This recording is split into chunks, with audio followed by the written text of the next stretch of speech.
Hi, I'm Misty Clark, and I'm a special ed teacher at Washington Elementary for the Little Rock School District, and I teach a K-2 academic self-contained classroom. And this is a video tutorial on scheduling, and this is part one. I'm going to kind of zoom in, and forgive me, my videographer is gone today, so you're stuck with me.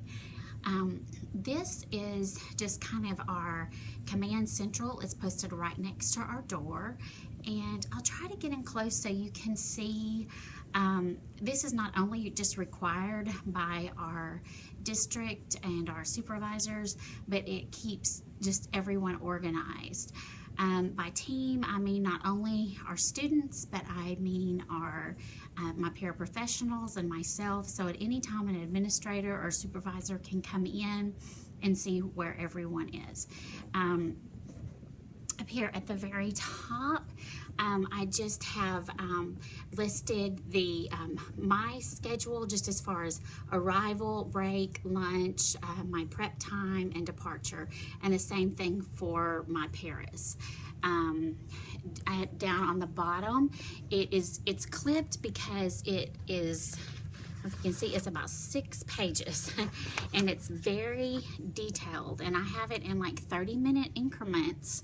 And the reason it's on a clip, it can be taken down for like a substitute if they come in, and it tells each row, each column lists specifically what each person does, what their responsibilities are throughout the day. So I found that's been really helpful if I've had a substitute come in, like for one of my paraprofessionals.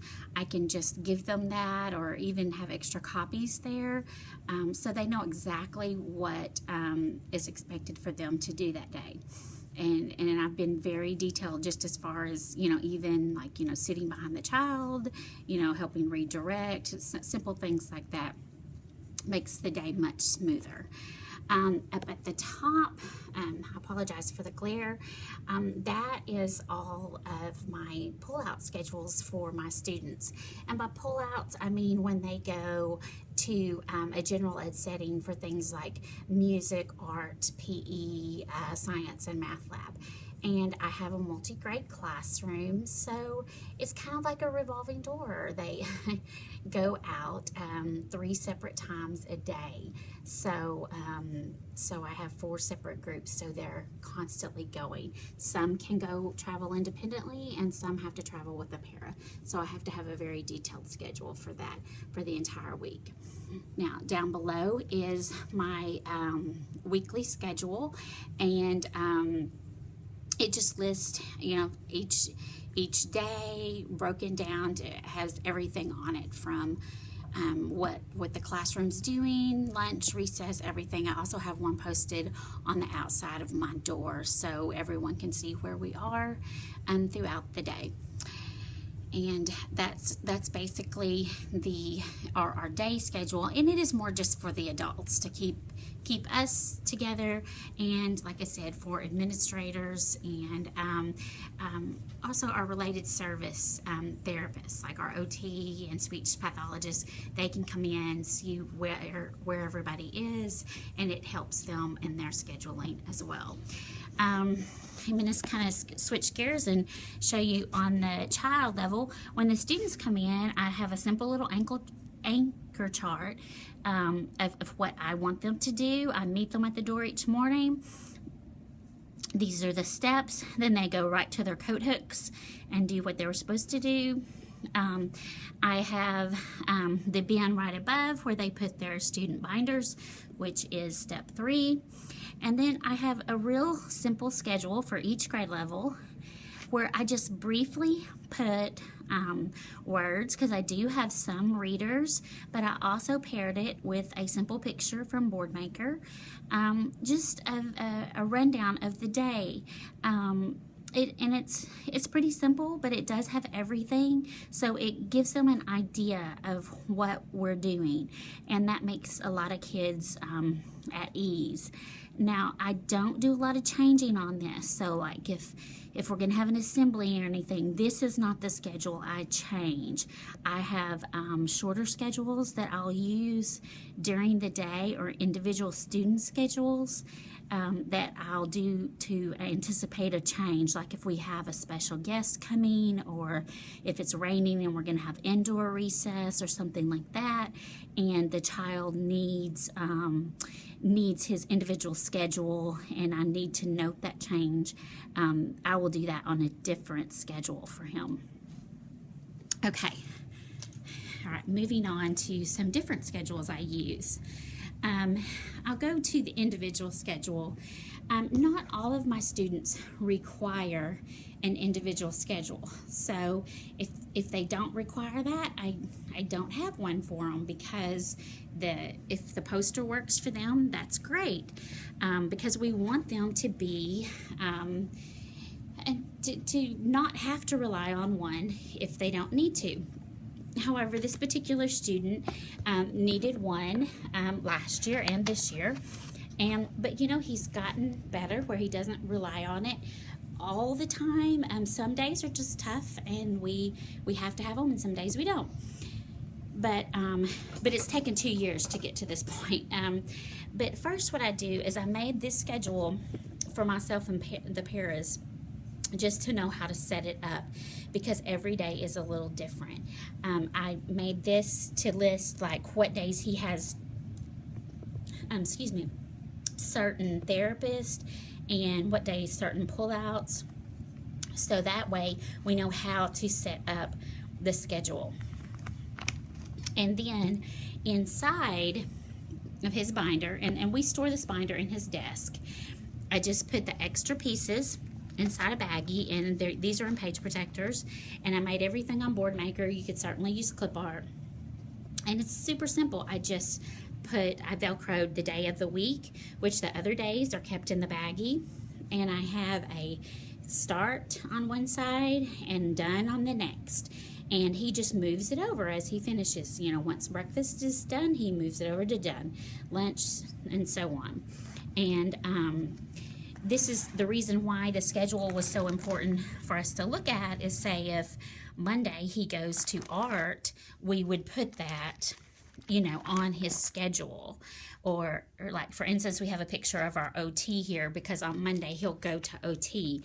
So that's the reason why we had to do this. And it's real simple to set up. And actually, I've even trained a couple of my older, more independent students to set up a schedule for him. And so we do that at the end of each day. And we also, in this schedule, have all of his visuals that we use for him, as well as the social stories. And I made a schedule for him, a binder similar to this at home, but of course his schedule at home looks a little different. I mean, he has a bedtime schedule, he has a schedule for after school and doing homework and snack time.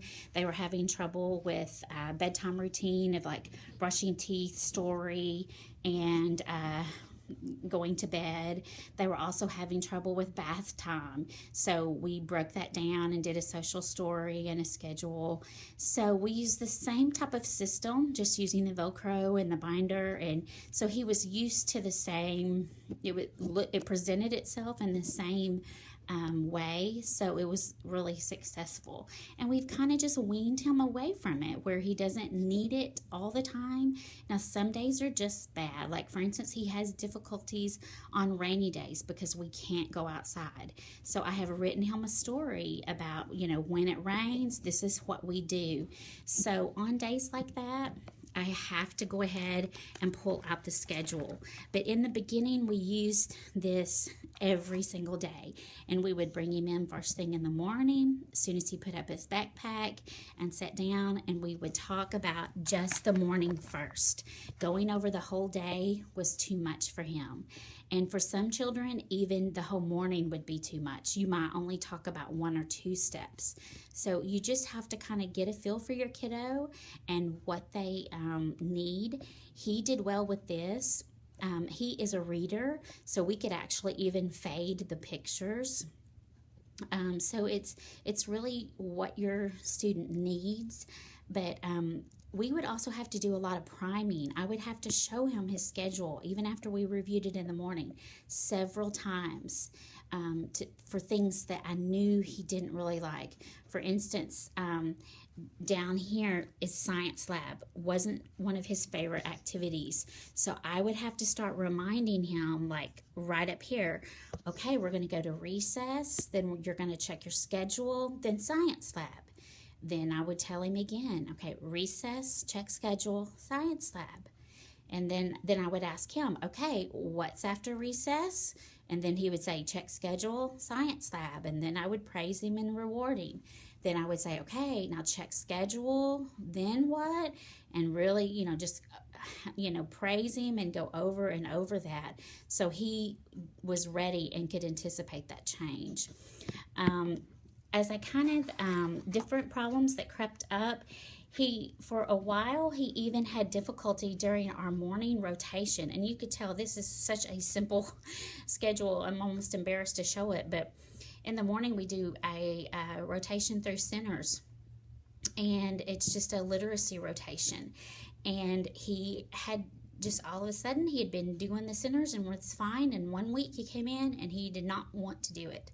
And he wasn't rotating and checking his schedule and doing it. So I just took the pictures of the different centers he would go to, and same type of thing. I just would remind him this was the order of his centers. We didn't change them. He always would go in this order, and I would prepare him about 15 minutes before it was time to go to centers that this was the order. And I would say, in 5 minutes, we're going to check schedule, and these are the centers you're going to go to. And I would talk him through it. Then I would give him, 2 minutes, we're fixing to go to centers, and these are the centers you're going to go to. In 1 minute, then, we're going to go to check your centers. So sometimes just those little reminders paired with the visual really helped calm him down. And with just a couple of days, he did fine, and he hasn't needed this. Really, about the time you get it made and laminated, sometimes they don't need it anymore. But anyway, that's been real successful, I found, particularly with kiddos with autism.